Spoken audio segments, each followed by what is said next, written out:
All right, welcome, Mike. Well, pleased to be here. With you, Josh, and hopefully we can say a little bit about the Manchester Climate Alliance, which is, I guess, why you got me here. It is, it definitely is. Why don't you just start by introducing yourself and telling people what it is that you do? Okay. Manchester Climate Alliance. Okay, for sure. Yeah, my name's Mike Franks. I am one of the sort of early adopters, if you like, of the Manchester Climate Alliance as a network of existing groups and individuals concerned about the deepening climate crisis and wanting to do something about it.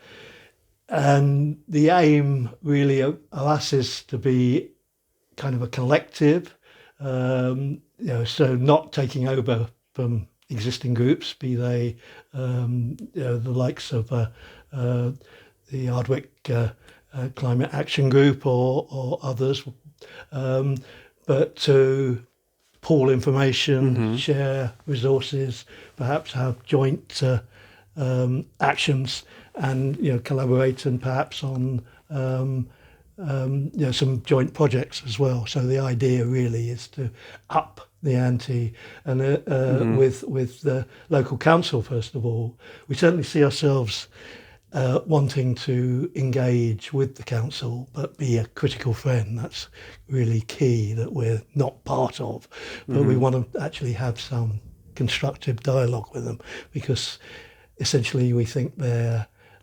forthcoming ward climate action plans really are not up to, don't pass muster really. They don't do enough, don't go far enough. Do they have, do local councils, for example, like Manchester City Council, do they really have power to sway different decisions on, like, say, I don't know, climate action in their area, or is it not down to, Parliament and? Well, it's certainly, for transport, for instance, that's Greater Manchester, the combined authority, and that's Andy Burnham's bag, and we, want to make contact with, and indeed already have contacts with him through different, vehicles and what have you. He's somewhat on board, with his Green Summit coming up in October and what have you. Wants to be seen to be doing things, but we need to keep pushing him, I think. Do you think he actually wants to do things though? I think he does. I mean, he doesn't have, what powers he does have, which is over transport largely, and education, which he should have more in terms of, skilling up a workforce for retrofit, etc. So that kind of thing. He, and to give him his due, he's already sort of looking into that and found monies from central government for that kind of thing.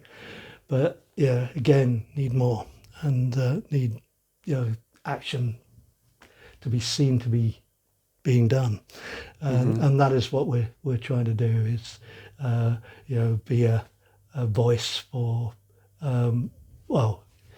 amplify the voices. So what's your strategy then? Like, how are you going about? So you're trying to apply pressure onto the local councils. Yeah, and through that, to the regional council first of all. So how are you? What strategy are you using to apply pressure?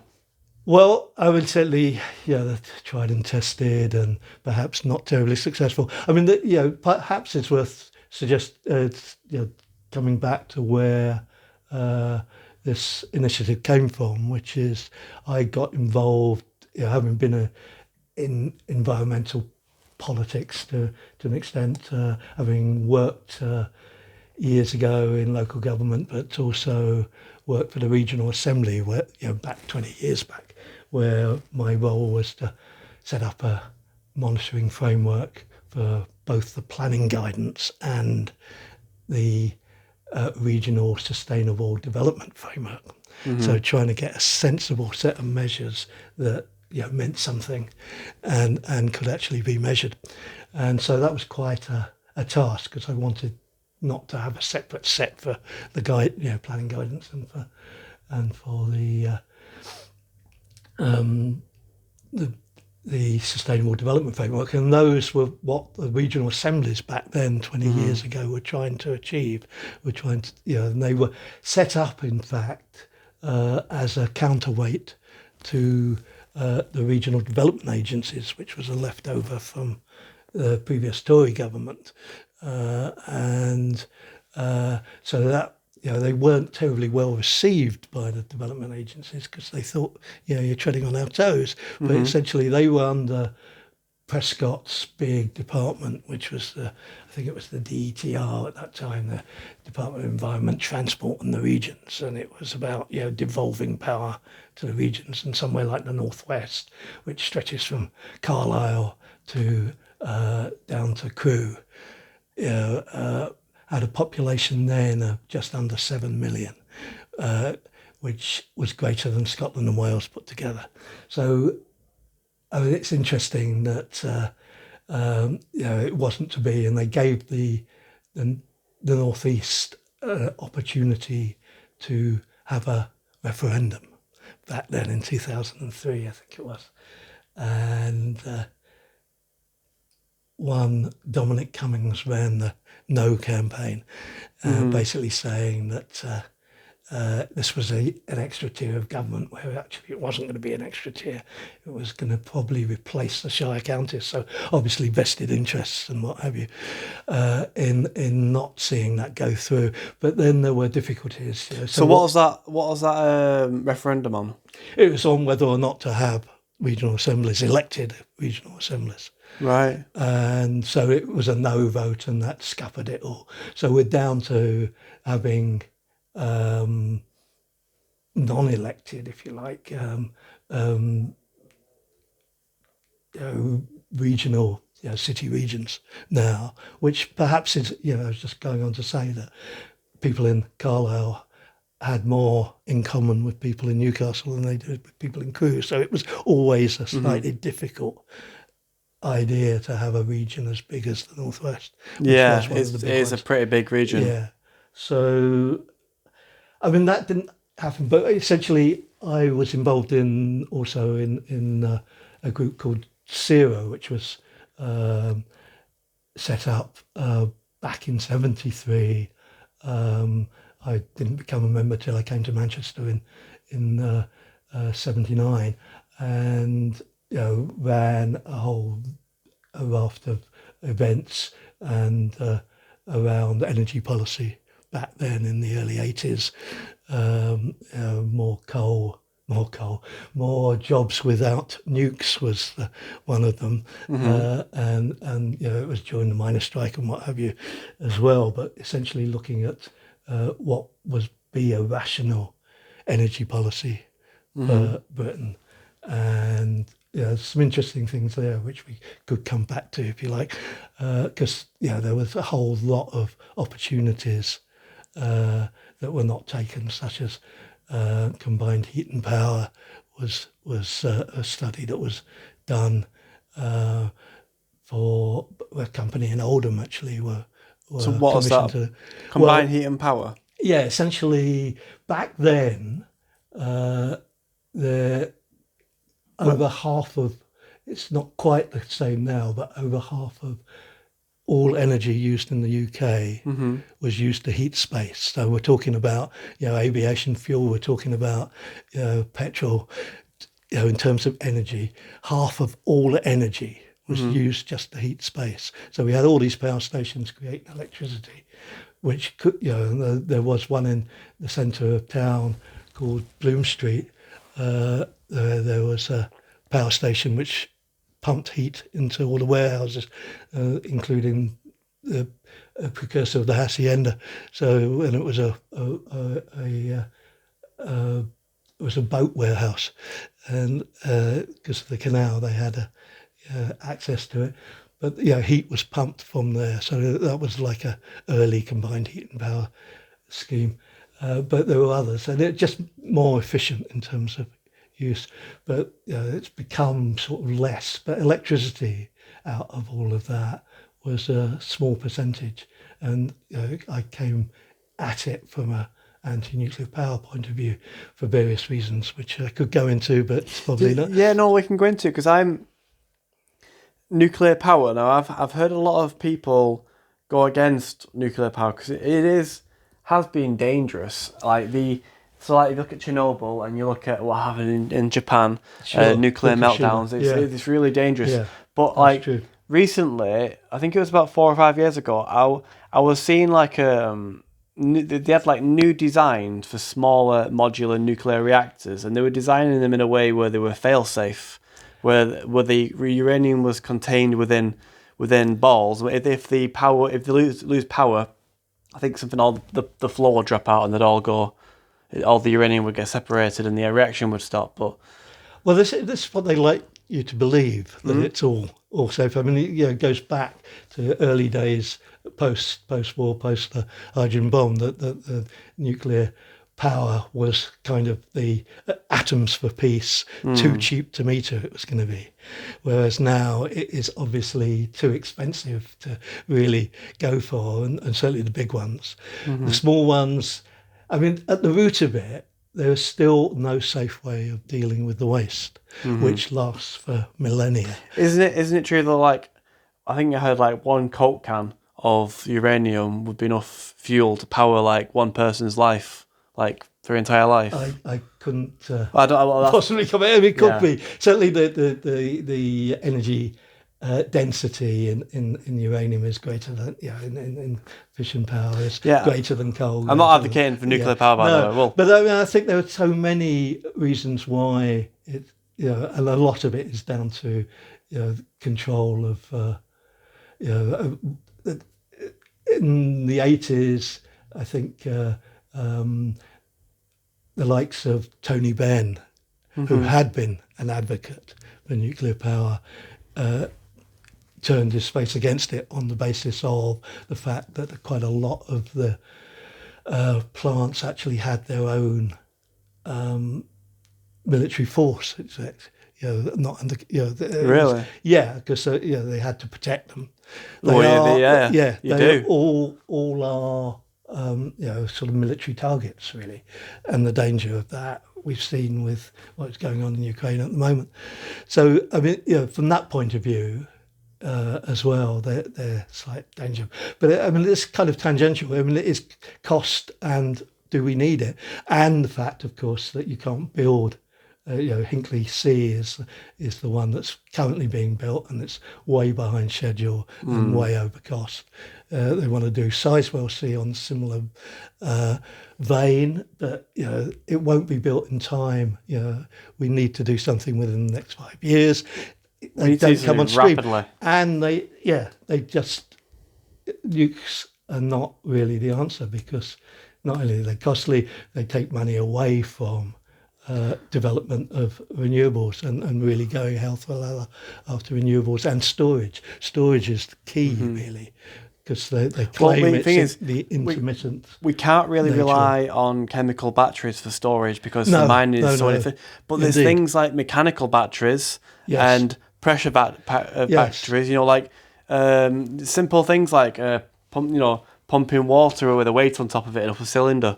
Like Indeed. Yeah. That's and there's De Norvig in Wales, where they pump water up a mountain and let it run down.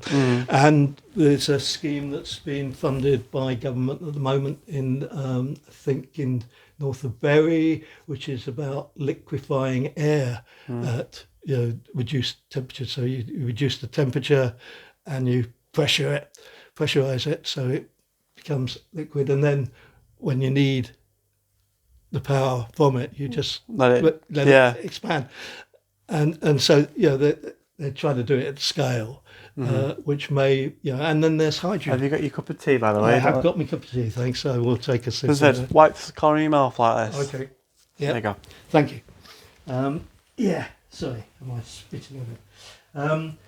So I mean, there are these initiatives, and that is going on now. And the hydrogen I was just coming on to, which is not only could it replace, should there be a way of generating enough green electricity to power the electrolysis for domestic hydrogen power, but it has the beauty of being also a storage vector, so that you can you can store store the hydrogen and then use it to either combine with oxygen again to form water through fuel cells and power those, or just burn it as we would through our own domestic heating systems as now. And there are various schemes that have been tested for 20% hydrogen in the natural gas supply. You don't have to change any appliances, so you can run that. So that reduces. Obviously, isn't the. What do you get when you burn anything? You produce carbon dioxide, right? Yeah, you do. Yeah, when you burn, you're reducing. If you got 20% hydrogen in it, you're reducing your emissions by 20%, which is not insignificant. well, that's quite a lot. I mean, but when you burn just hydrogen, H2, well, hydrogen is not H2, is it? It's just H, isn't it? It's on its own, hydrogen. I can't remember now. Helium's a 2 and hydrogen's a 1, right? When it combines, that's right. When it combines with oxygen, it's H2O. But yeah, it's one of the most common elements. Well, it's the most common element. Well, it's fundamental. And it can be treated safely in new pipes. It isn't going to be necessarily a panacea, because can we get enough green hydrogen is the key. That's the problem, because I think I read somewhere that there's not enough hydrogen in the world to power anything like what we need to just even run our cars. Like available on tap, like we have to produce it. You have to produce it, that's for sure. Yeah. So you either do it synthetically, which I think is named brown hydrogen, which is not ideal, and but there's this scheme HyNet, which is being pushed by Cadent and others at the moment, because they have this network across the north of gas supply, which for big industry, which makes sense even to a small degree, but ideally it would be 100% green hydrogen, but we ain't there yet. I think there's a lot of things we could do. I think all the solutions have already been invented, most of them anyway. Maybe some of them need tuning in a little bit better, but I think it's more about the priority. Like, protecting life on Earth and stopping the mass extinction is not in our government's priority. Neither is it in the corporations' priority or the oil companies' priority. And, the richest, most powerful people in the world could make it a priority, and we could solve the problem, I think, pretty rapidly if we really give it the full attention and might of the human race. I think you're right, we could, but it kind of runs counter to the politics we have today. I think the consumers and the blinkered sort of devotion to growth in GDP is going to kill us all if we don't actually tackle that. And that's why I was going to say that's why the politics has to change. It does. Majorly, not even like a little bit, like completely, a lot. Yeah, I mean, there's quite a lot of academics and others working on post-growth society where you actually have more free time, make certain universal basic income being one part of it potentially. But essentially we need to consume less. Do you know much about that? What they've been working on? Like, how would it work? Have you seen much of their work? Not directly involved in that. Others that were in part of the group are interested in that. I've been reading up on degrowth, and there's quite a lot out there. Kate Raworth's Donut Economics, for instance, and others. There's quite a lot of text on degrowth, and EU had a conference this year, where they're taking it quite seriously, but probably not moving fast enough. No. And people like Jason Hickel, for instance, who writes very well on the subject and speaks very well on it. and is very critical of neoliberalism, and essentially claims it's a threat to democracy, which I think he certainly would be said to be true in Chile when they overthrew Allende's government back in '73, because they could only impose it by force, and so we've suffered, what's that, 50 years of a nonsense, which, I mean, it was brought home, really, the death of it with the lovely Liz Truss trying to reinvigorate it, saying, actually admitting that she was in it for the rich, give to the rich so that the poor might get a few crumbs off their table. I mean, it's just absolute nonsense that has been debunked years ago, but she still believed it. No, I don't think she did. I think she pretended to believe it. Well, I mean, what was wonderful about it was that she actually said it, whereas the rest of the Tories, like Sunak and so, don't want to say that, because essentially that's what they're doing. But we're in it for the rich. You know, I was about to tell you. So, for my climate activism, I've been punished quite severely, and I see. I've been doing my I've had to do community service. Well, I've done time in prison, but I've had to do community service recently, and it really, really gets my nerves. Not the work, it's the having to turn up and take orders, and it's everybody's there. Everybody who's there can accept that they've done something wrong, and now they're paying back the community, and I'm there, whilst half of Southern Europe's on fire, and. Yes. I'm taking the orders. This doesn't sit right with me a little bit, and I almost what sort of things are they getting you to do? It's not about the work. Like I do more hard work at my actual job. It's about the compliance. Yeah. It's about the I don't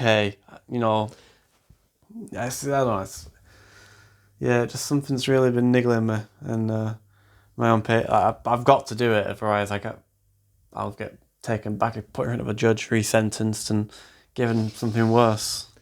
Yeah. So it doesn't sit well, does it? I've got a probation officer as well, and it's actually quite funny. Like I've told her it's obviously actually pretty funny, because I've been ordered. I've got to do these sessions where it's like focused on like rehabilitation and getting you back to like being part, a productive member of society. And I'm like, this is so surreal. Like, yes, I mean, it is. I mean, nobody seems to realise the severity of the situation we're in. I think few people do, but they can't espouse it. Politicians dare not say how dire the situation is. They never get elected on misery. That's the thing. Where we've got to promote a lifestyle where we can actually live a bit and enjoy this planet for what it is, rather than destroying it, which is what we're doing at the moment. Mm-hmm. I want to say a little bit about what other actions we're taking. So one of the things is about Manchester, the award climate action plans. I've mentioned those already, which we feel need actually revisiting and strengthening. Another is potentially greening Manchester buildings. Mm-hmm. There's the odd green roof here and there. They've got the ideas within the blue and green infrastructure strategy, which they are refreshing at the moment.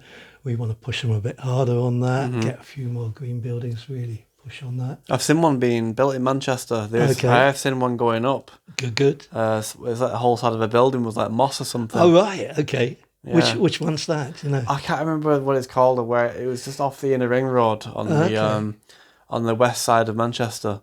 Right. Oh, I'll have to check out that one. They were building it, and I think they have like moss, actually part of the structure of the cladding, but like a living cladding. Yeah, they've gone big on that in places like Singapore and Barcelona. So so we're a bit behind. But the other thing is what we've done is in conjunction with Manchester Museum, running a series of monthly talks and discussions of an evening on climate issues. The first one is in October, second Wednesday. of October and then November. First one is on climate justice, which is going to show a film about Berta Carreras, a Honduran climate activist who was murdered back in 2017. Was that in America? In South America. South America. Yeah, but the campaign continues, and her daughters and others are involved in my it, and God. it's going on. Can you tell me a bit about this climate activist dude who was murdered? Do you know anything about him? Berta, it was a woman who she was a really powerful speaker, and they were fighting essentially. Yeah, they were indigenous peoples living in part of the Amazon that was being deforested and being rogue kind of developers were coming in, sanctioned by the government, and so they're really there to try and protect the environment and our environment basically in the world. So that's one discussion, and it's being introduced by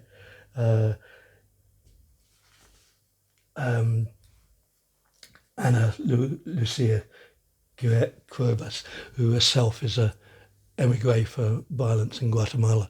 So she lives here in Britain, but she campaigns, and this is partly to do with her own experience as well, so she can speak well about that. Then so what is this film? Right.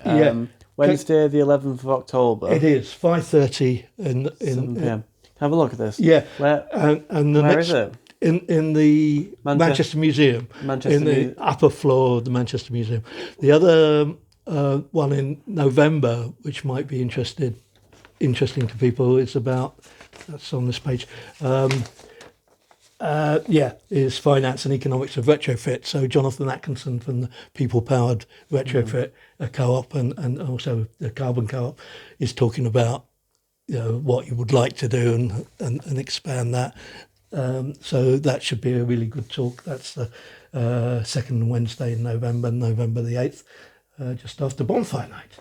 And then in December, arranged as part of the autumn season, is smart grids and storage versus gridlock. As you might know, the National Grid is not really capable of taking all the small micro generation that is going on here and there.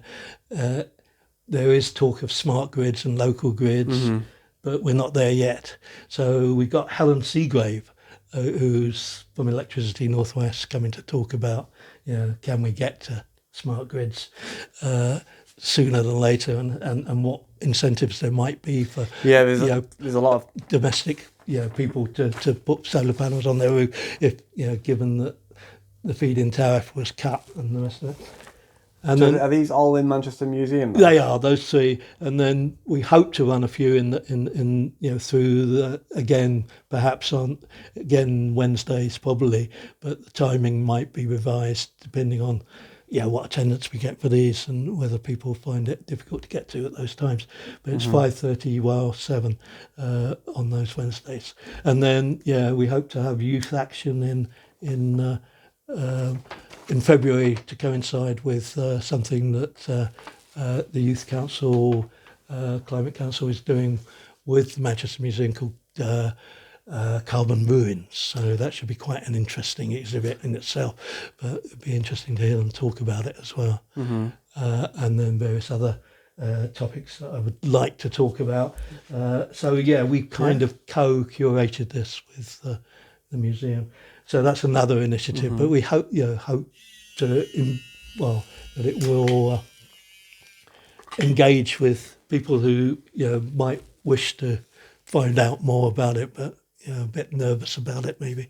And this is kind of a neutral space, a very wonderful space actually, in the rafters of the Manchester Museum, which itself is quite an I'm not. I don't think. outstanding building. Is it just the Manchester Museum? Because I know there's a few museums in Manchester. It's on Oxford Road. It's the sort of the science and not science and industry, but the natural history and what have you, and a lot of children focused stuff as well. We opened in last February. It had been closed for a while. They refurbished it, so it's part of the university. Right. Yeah. Okay, I know where the university Yeah, is and it's on on Oxford Oxford Road. Road. Yeah, so it's part there, but it's on the top floor, right Right. in the Okay. rafters. Well, I'll have to come by and I might come to some of these talks. They Well, seem interesting. yeah. Well, hopefully they will be quite inspiring. So we So the shall see. woman, you talked about someone. This film, Climate Oh, Justice. yeah. The woman that did that has fled. Where's she come from? Herself, she come from Guatemala. And she had to Guatemala. escape from sort of a military coup in Guatemala. Oh, it'd be interesting to hear from her. Is she? What is this? Is this a documentary or is it? It is a documentary. Yeah, Yeah. it's part of their campaign, which is ongoing, as I say. Okay. What's her campaign about? Again, well, climate justice, obviously.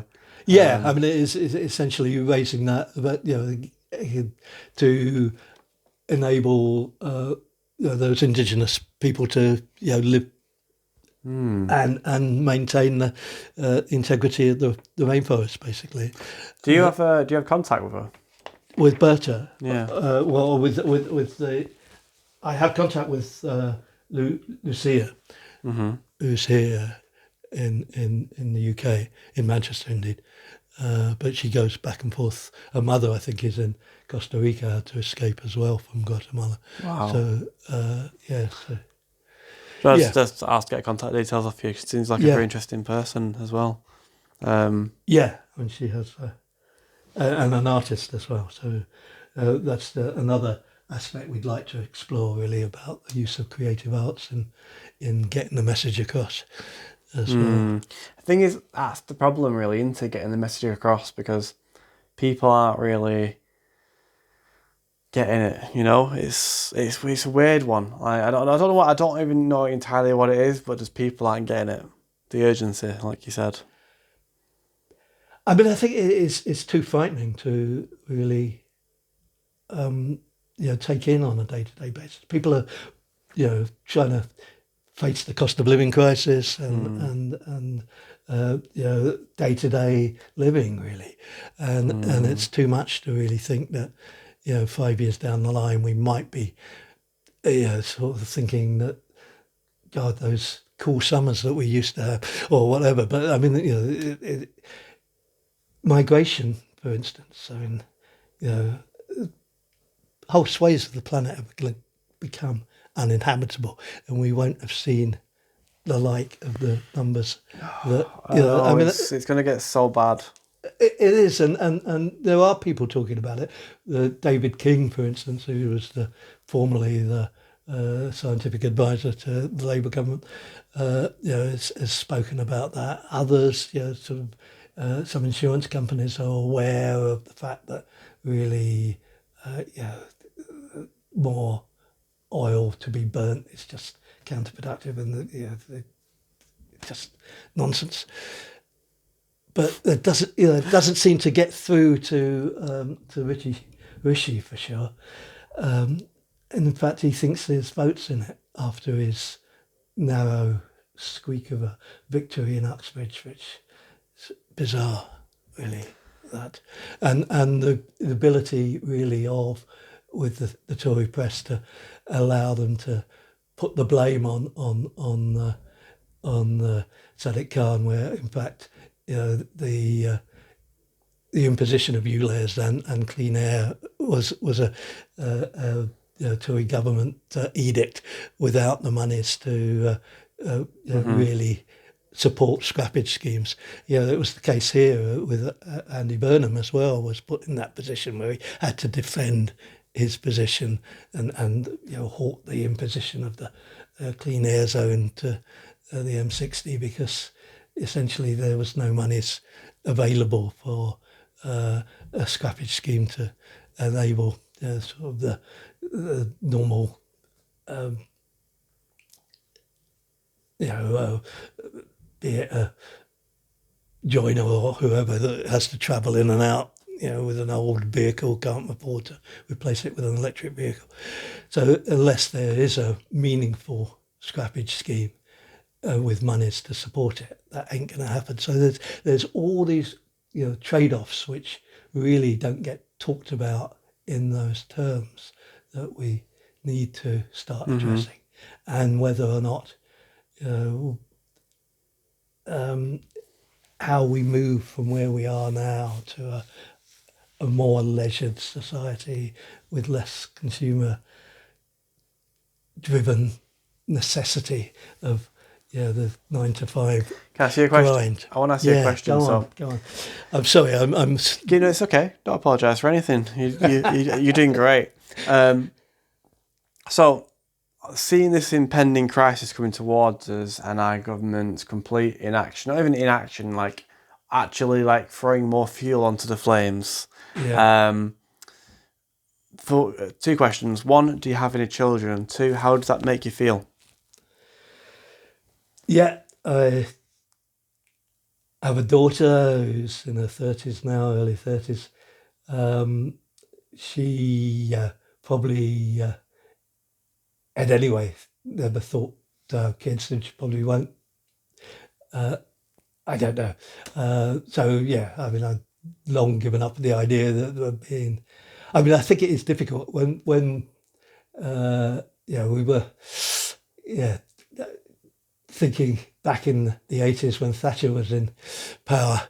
Do we or don't we? When those cruise missiles and all the rest of it, and we were sort of in the sort of position of.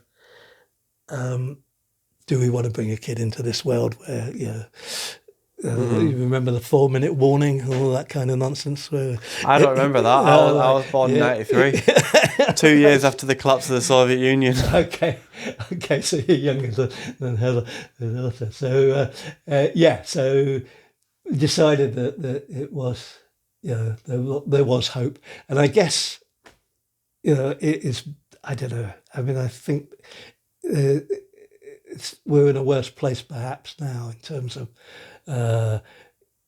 the survival of the species, and indeed many other species than we were. Even from the sort of idea of nuclear war. It's not a terribly hopeful scenario, but yet.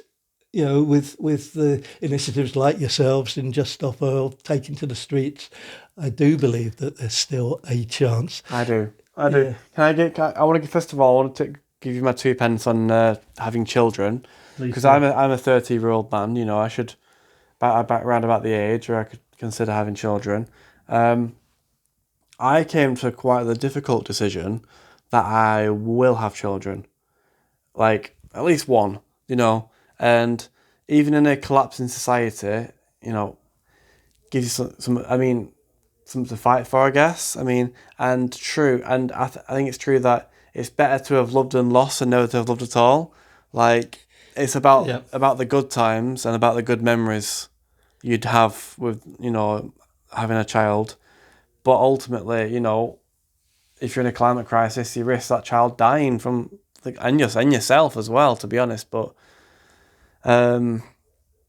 yes, that's a decision I didn't come too lightly, but it's one I've made.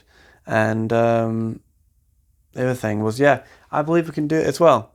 I believe that if, God forbid, we change our politics and we change our economy and we change our leadership and we change our structures and we go for 100% grassroots democracy and, equal representation of people, like one person, one vote kind of thing, and we really start improving our democracy and making it more democratic instead of less democratic. And we could also start the largest infrastructure project the human race has ever seen, on a scale that has never been seen before, to power the world from green energy and hydrogen and all the other solutions that are in place, and hemp, for example. Like, I've come to the conclusion that we should be making everything out of hemp, and then once it's discarded with and it's done with, we should be compressing it, compacting it, storing it deep underground with no oxygen, so it locks away like carbon forever,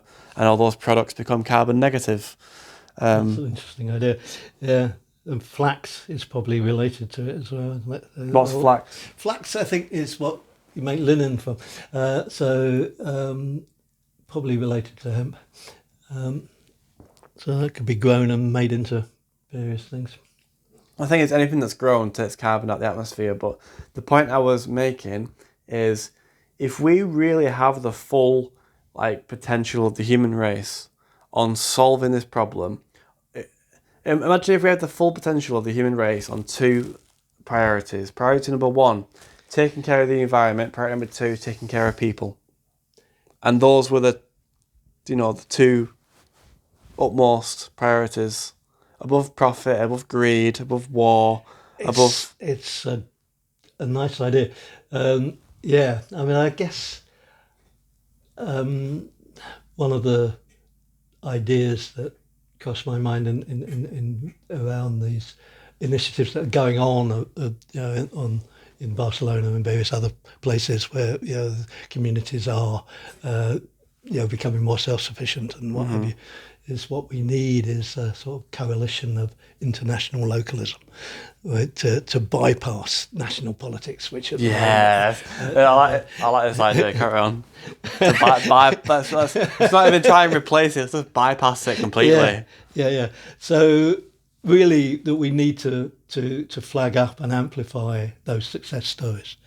If we go back to the 80s, there was, for instance, the Lucas Aerospace shop stewards came up with a plan to produce socially useful product rather than the weapons that they were producing. Essentially, they were producing the electronics for the weapons industry. And the shop stewards decided, no, we don't want to do this. Here's a viable plan. They'd worked, and they had I think it might be around the same time as the Govan shipyards working. So it was in that milieu of not union power, but collective workers' power, and it's lauded now as a and there's a website that's been updated recently about that, because that kind of history gets a bit lost. The workers unionised and changed basically the business of. Well, it wasn't a success. They essentially got it didn't get taken up, certainly, but it could have worked. It could have worked. They were talking about producing See, the problem is locomotives that were powered on the maglev, was it? On magnetic levitation. Yeah. See, and those sort of things. I said the problem is the central government is like one of its provinces, one of its businesses in one of its provinces, that's just like a little pawn on its board, decides I don't want to be a pawn on your board anymore. And it's going to be such an immense. Yeah, for me, you've got to go to the root of the problem, which is the central power in corporation and all the corrupt MPs that go along with it. Yeah. And judges. Well, they have all these vested interests. That's true. But until we can actually articulate an alternative lifestyle that people can buy into. I mean, one of the things that's what we should be doing. We should be talking about. That's what we're doing right now. We're talking about it. That's we are. That's the whole point of this. There's the book I'm reading at the moment, which is about post-growth living, has a subtitle of alternative hedonism. So I haven't fully read that. As a woman, Kate Soper, who's writing on this. Essentially, the way to sell it is on those benefits of more free time, the ability to work collectively, and all of that, the benefits that come from all of that. And we need to big those up somehow and make those work and find those examples and show where it is working. So it comes back to me, coalition of international localism. Do you think could we, like you said before about bypassing the politics altogether? So along the lines of, imagine if Manchester set up their very own citizens' assembly to choose their own laws, even unsanctioned by the government, and then once they decided those laws, we had enough people to put them into effect. Like, I love it. Yeah, like yeah. That could be fun. it could also imagine if this citizens' assembly could also issue like arrest warrants for certain individuals. Oil companies. Yeah, That would be something. it would be, wouldn't it? Why? This is it might like I've talked about this a few times by the way, these ideas, but I'm trying to share ideas like this. Why can't we just bypass politics? Like if we have to. We need to remember as well that we have people. Well, you need to get a few lawyers on board, don't you? Yes, but they have an arsenal of lawyers, men in black suits, and all kinds of people from all different levels actively working to undermine organisations like the ones we're talking about. Of course, ever was thus. Yeah, I mean, So like the state protects its own, it seems. Mm-hmm. Yeah, but they aren't doing so now because it's going to be meltdown. And just look at Manua. Is it Manua? Have I got the right name? The Hawaiian island. I mean, they just aren't protecting it. What's happening over there? Well, there was a huge wildfire that wiped out a whole town on a small island in Hawaii. 20 minutes flight from Honolulu, but no support came from there. There's a bit on the news last night of a woman running a boat, getting supplies in independently, and then there was the difficulty is that because it was so quick and so fierce, the fire there, that there's they found 98 dead already, but there's going to be a lot more.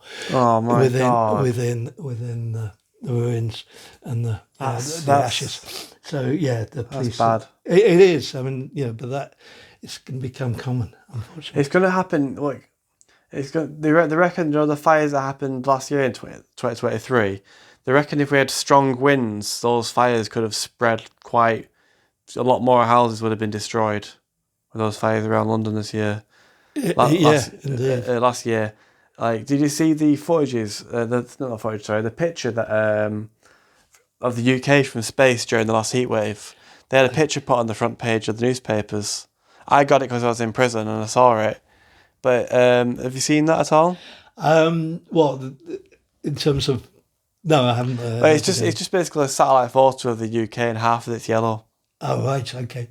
But the Sahara, yes, or Spain. That was last year. Yeah, it was like 3/4 of it.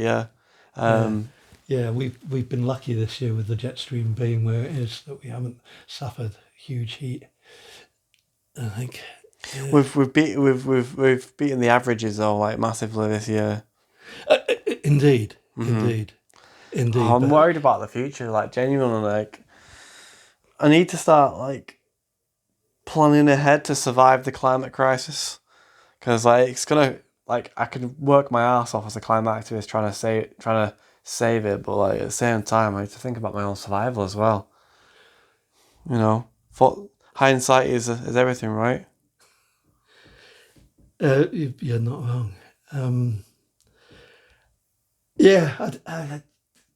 I guess coming back to what the Alliance is trying to do is motivate people and get that collective voice heard, so that we can get urgent action out of what powers local government does have. And it does.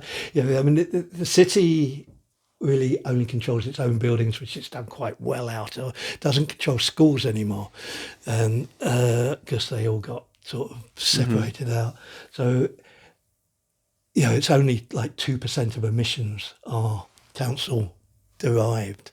So they've done quite well on that, but they need to be seen to be leading on it and imposing much stronger building regs than currently in place, I think. Why do they need to be seen to be doing that when the UK government isn't even doing that?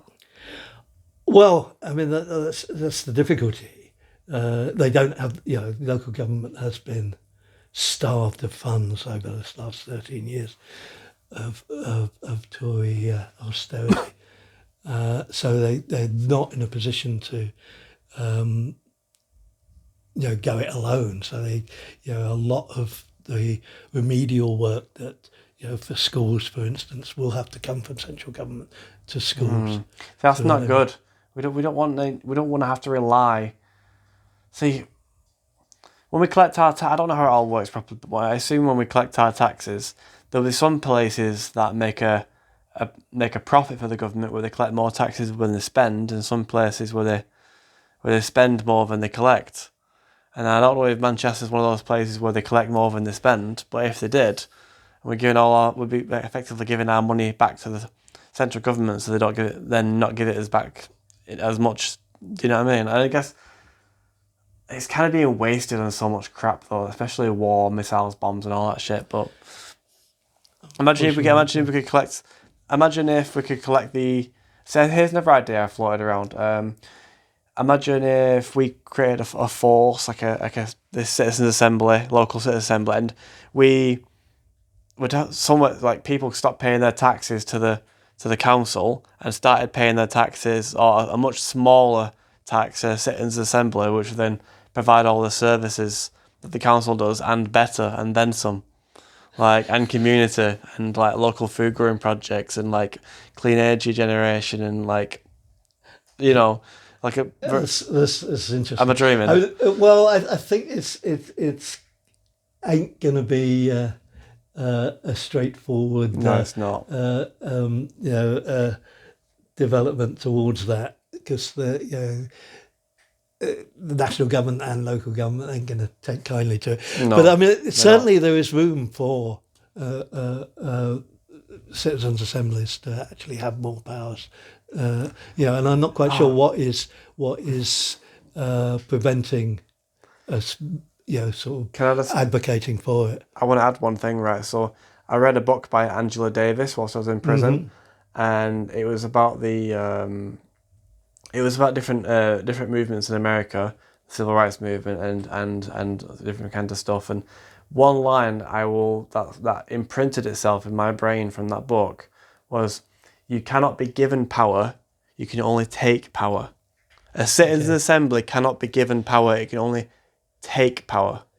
Okay. That makes sense.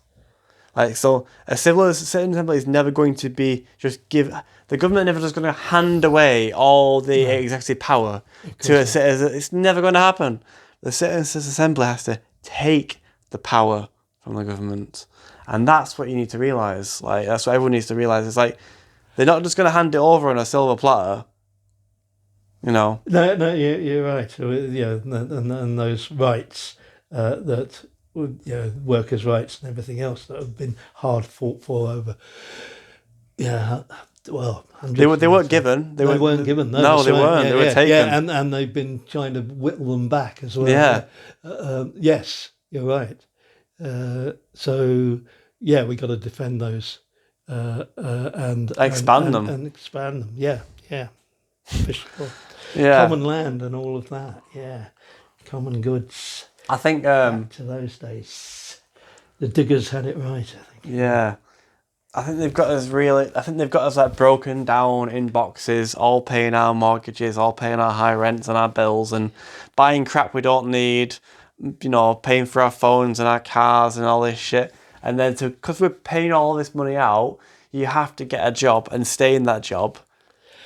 It's kind of a bit of a trap, isn't it? Yeah. To quote Rick and Morty, that just sounds like slavery with extra steps.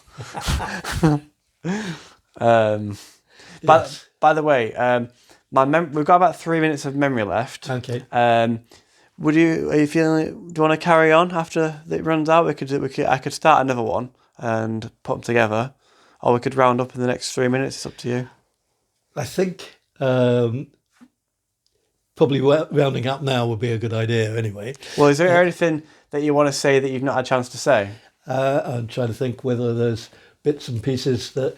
I mean, yeah, this alliance is open to everyone to become part of, and expand that. And the more the idea is to try and get people from all over, like yourself, maybe from North Manchester and others. We could do, there definitely is activism in North Manchester. We need to hear about it. That's part of why we kind of feel that there is need for this network.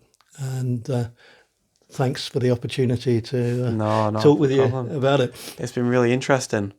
Just to clarify these dates again, this is in the Manchester Museum. So you got Wednesday the 11th of October, Wednesday the 8th of November. Climate justice, finance and economic anyway, they're all on Wednesday. And where can people find you? Do you have like social medias and website? There's a website which is manchesterclimatealliance.org. Okay. That has the details of those events. I think probably there will be an Eventbrite thing for it when the season gets advertised through the Manchester Museum. So do sign up, do come along, and do add your voice to the Manchester Climate Alliance. Join the conversation. And thanks again to Josh. Thank you. Cheers. Thank you. I think that's a good place to round up. And if you're not subscribed, make sure you are, please. Drop a like and drop a comment about what you thought about this conversation. Is there anything you'd like to add to it?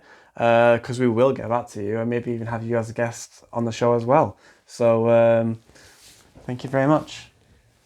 Cheers.